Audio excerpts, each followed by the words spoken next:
Olá, o programa Boa Vontade Entrevista apresenta uma série de entrevistas feitas durante o 25º Congresso Internacional de História da Ciência e Tecnologia, que aconteceu pela primeira vez no Hemisfério Sul, aqui no Brasil, na Universidade Federal do Rio de Janeiro, a UFRJ. O evento contou com a participação de diversos pesquisadores do Brasil e do mundo que dialogaram sobre a história da ciência, tecnologia e também medicina.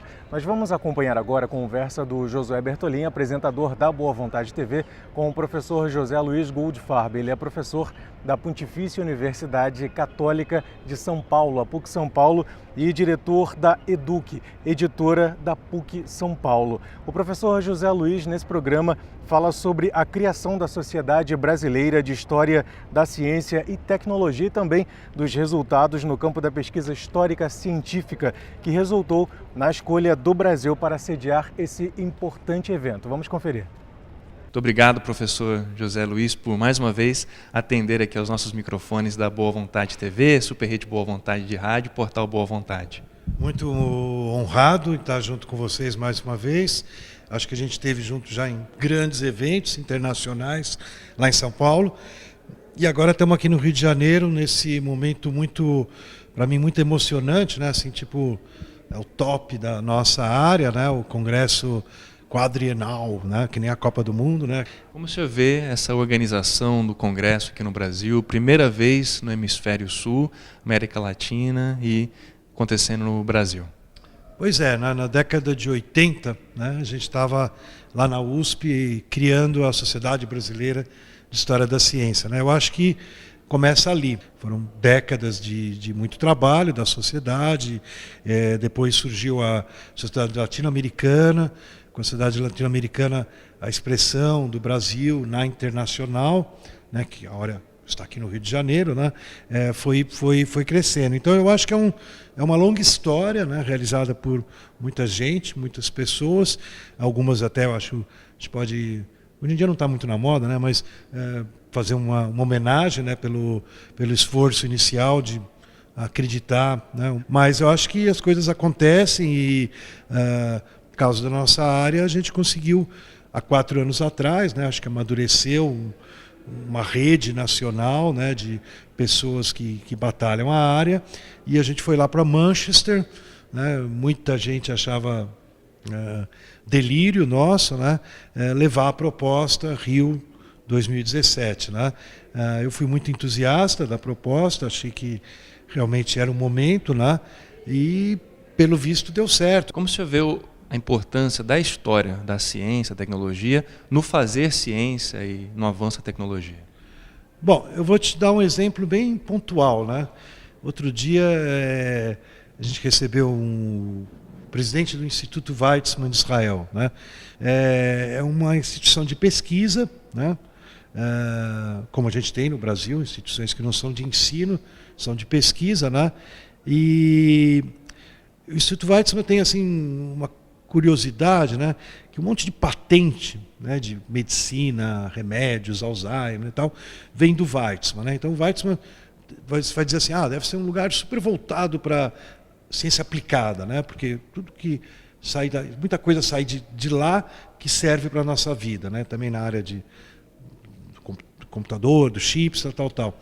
Daí você vai lá e vê a orientação do Weizmann, é totalmente pesquisa super livre, sem nenhuma cobrança de aplicação em nada, né? E toda vez que a gente conversa com esses pesquisadores, muitos ganharam o prêmio Nobel, tudo, eles sempre têm uma visão extremamente enraizada na história da ciência, né? Eu até perguntei uma vez para o presidente, que estava em visita aqui no Brasil, né? Toda vez que eu vejo vocês falarem, vocês têm uma bela bagagem em história da ciência, na reflexão sobre a ciência, né? Principalmente para mostrar como a ciência não foi teleguiada para acontecer nada. Foi muita vontade de conhecer a natureza, de explorar a mente humana.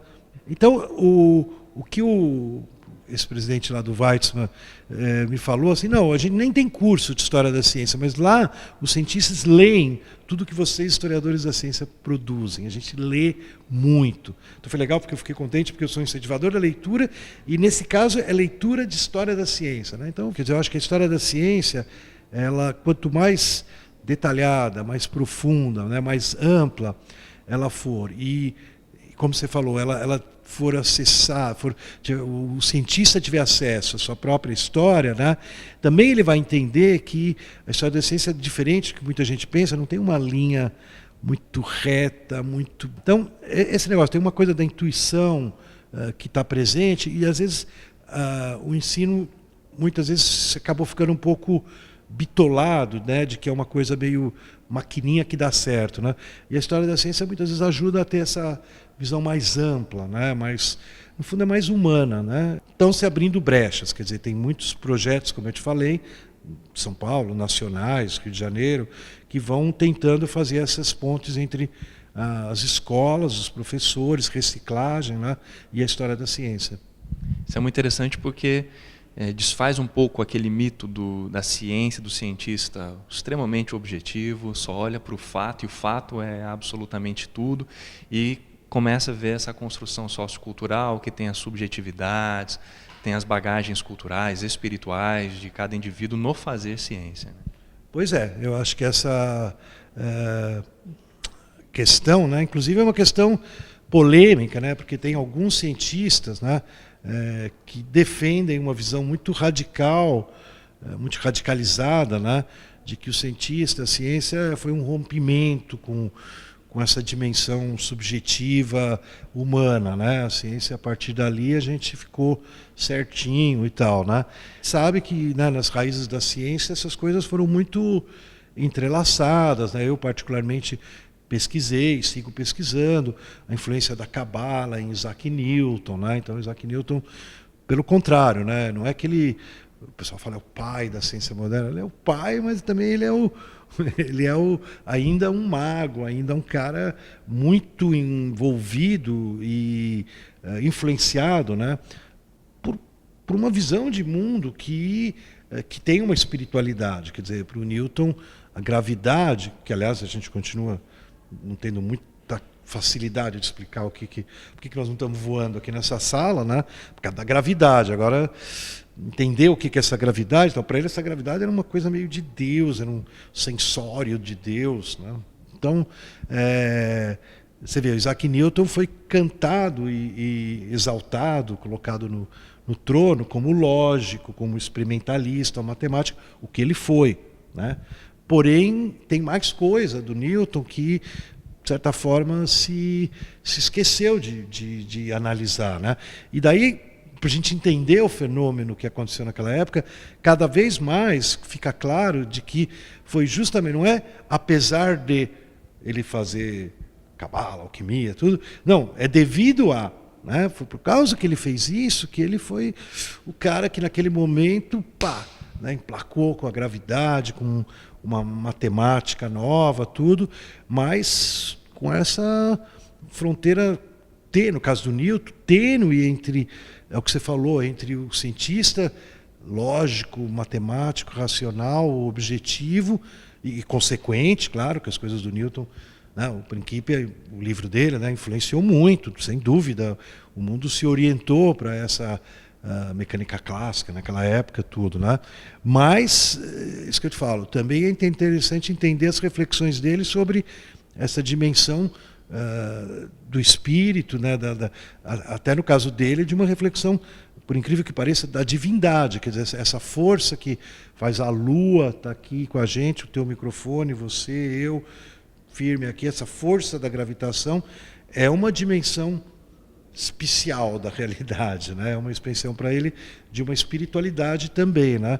Nós estamos acompanhando aqui no programa Boa Vontade Entrevista essa conversa do Josué Bertolin, apresentador da Boa Vontade TV, com o professor José Luiz Goldfarb. Ele é professor da Pontifícia Universidade Católica de São Paulo, a PUC São Paulo, e também diretor da EDUC. E agora vai falar para a gente sobre o trabalho do Centro Simão Matias de Estudos em História da Ciência da PUC São Paulo e do seu campo de atuação voltado à tecnologia. Vamos acompanhar. Dentro da história da ciência no Brasil, temos o trabalho do CESIMA, na PUC. Gostaria que o senhor falasse sobre essa atividade lá. Bom, a gente completou alguns anos, 20 anos do CESIMA. Logo depois que o CESIMA foi criado, em 94, em 97 a gente criou o programa de pós-graduação, que é uma coisa conjunta, né? Tem um centro de pesquisa, documentação, digitalização, revista, publicação, e tem o programa de pós-graduação, mestrado, doutorado, pós-doutorado.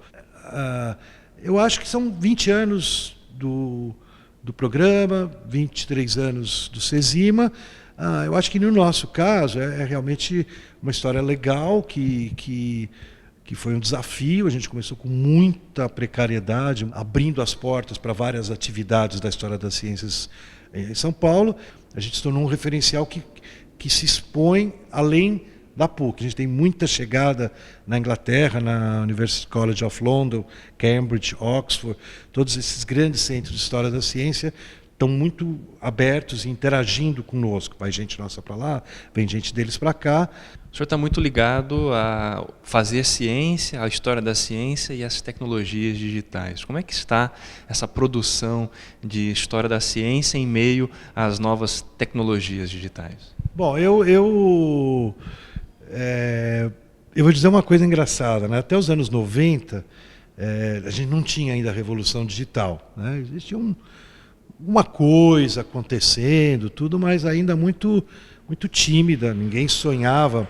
Aliás, algumas pessoas sonhavam, e eu vou dizer para você até que algumas delas eu conhecia, tanto no Brasil como no exterior, mas eu ainda no comecinho ainda estava um pouco desconfiado, assim, que não ia ser tão forte, né? E de certa forma, para mim, era uma frustração, porque quando eu estudo a história da ciência, eu sou muito apaixonado por aqueles momentos onde as coisas, quando surgiu o rádio, a televisão, a comunicação sem fio, né? Que é o começo dessa história, mas há 100 anos atrás, lá no final do 19, tudo, eu sempre achei assim, né? Daí tinha relatividade, eletromagnetismo, a quântica, tal. E eu sempre ficava pensando assim, será que, né, a gente não deu sorte, a gente nasceu em 57, né, 60 anos agora, e eu pensava, há uns 20 anos atrás, 15 anos atrás, puxa, a gente não viveu uma revolução para valer, a gente estuda as que aconteceram antes da gente nascer, né? E de repente a gente vira o 2000, aí vira o século, o milênio, e percebe que, opa, estamos no olho do furacão. Não sabemos nem como é que a gente chama, né? Inteligência coletiva, sei lá, ainda não consolidou o que é isso. A gente está no comecinho dessa transformação. Eu acho que ela é obviamente extremamente baseada na história da ciência, quer dizer, né, a revolução digital ela é fruto da eletrônica, né, quer dizer, quando a gente, vamos dizer assim, teve um período longo que a gente estava nas coisas grandes, né? Conhecendo planetas, corpos, né? A gravidade, como a gente falou, tudo. E a parte minusclinha, né, dos átomos, tudo demorou mais tempo, teve um outro momento, né? De repente, a gente conseguiu fazer a bateria, de repente lá na Itália, lá o tal do Volta faz a pilha, né? E com a pilha a gente passa a ter, a eletricidade começa a passar para nossas mãos, né? Como a gente já tinha na mão outras coisas da ciência. A hora que a gente vai manejando a eletricidade, esse mundo, né, ondas, né, eletromagnéticas, aí a gente trilha um caminho que é muito explosivo, né, que ele é muito rápido em transformações do conhecimento, transformações da técnica, da tecnologia e da sociedade, né? Daí isso tudo meio começa a disparar, né? A revolução digital, a gente está dentro dela, né? A gente não tem ainda muitos parâmetros para estudar. Agora, eu sinto, assim, até pela abertura que a gente tem dado já de ter os primeiros historiadores que estão né, refletindo a revolução tecnológica digital, os primeiros alunos que estão entrando no mestrado, doutorado, que também tem um grande interesse em entender o que está acontecendo, porque, né, a gente está no meio da coisa acontecendo, né? Eu me envolvi muito, então eu acho que a gente caminha para uma nova possibilidade humana. Portas que se abriram, vamos entrar. Você está interligando pessoas, bancos de dados, né? Você está criando algoritmos, né? Isso tudo põe em movimento a possibilidade de você ter grandes big data, né? Grandes bancos de dados que vão estar transitando, né? E que, de certa forma, podem determinar a tua realidade, a tua vida ou a tua produção de conhecimento. Então, por exemplo, análise demográfica, né? Antigamente você tinha que ter um mega computador, né? O IBGE tem e tal, para poder rodar mega programas e analisar as pesquisas tal, sobre a nossa população.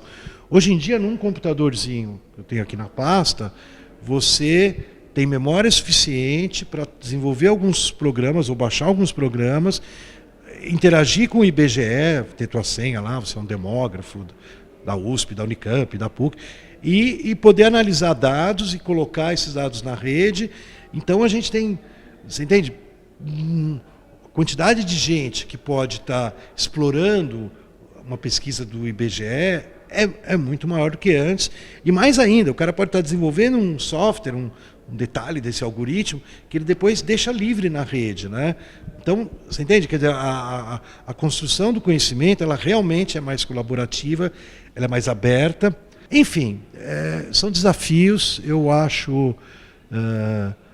eu agradeço a Deus por estar vivendo nesse momento e estar podendo estar conversando com você. Podia estar só conversando de coisas que já aconteceram antes, mas agora a gente tem um prato cheio sobre hoje, né? E eu sou do lado otimista. A rede é a possibilidade de você estar andando em bando, numa determinada direção, e você deixa revezar quem é que vai na frente, né? São experiências novas. Acho que a gente sempre dá uma volta por cima e vai descobrir um novo patamar. Que seja um patamar, agora juntando tudo aí, mas que a ciência se descubra também espiritual, ética, preocupada com a solidariedade, essas coisas meio que a sociedade mais recente deixou para trás. E o senhor também assumiu algumas atividades junto à editora da PUC. Fale sobre esse trabalho também. Bom, a gente lançou nesse ano de 2017 a minha primeira obra fora do padrão, né? Porque a editora da PUC, a EDUC, é uma editora como todas as editoras universitárias. A gente lançou o primeiro livro, que não é de um acadêmico, não é de um professor, mas é de um nova-iorquino chamado Seth Siegel, um advogado, né? Tem nada a ver com a questão da água. O negócio dele é marcas e patentes e marketing, tal, um advogado dessas questões. Foi para Israel e ele se apaixonou pelo tema da água e começou a pesquisar até o ponto dele amadurecer e lançar um livro que é Faça-se a Água, a solução de Israel para um mundo com sede de água. Então, o Seth, ele parte do princípio, né, o livro de 2015, super recente, que vários relatórios mostram que se a gente não fizer nada, em pouquíssimo tempo a gente vai estar sem água. A água vai se tornar realmente água potável, água para agricultura, água boa, vai se tornar um produto em falta, né? Então, ele pega assim, bom, o que a gente vai fazer? A gente vai ter que tomar uma série de atitudes. Então, ele pega o exemplo de Israel. Israel foi uma proposta de criar um país, né, na época tinha pouquíssima gente lá, um país que ia crescer, ia encher de gente, só que não tinha água. Ele mostra que desde 1930, 40, quando começa o projeto de ir para Israel, né, e depois de 48 surge o Estado de Israel, até hoje, houve uma história, né, que ele destrincha para nós, super história tecnológica, porque envolve o incentivo a você ter gente pesquisando soluções, né?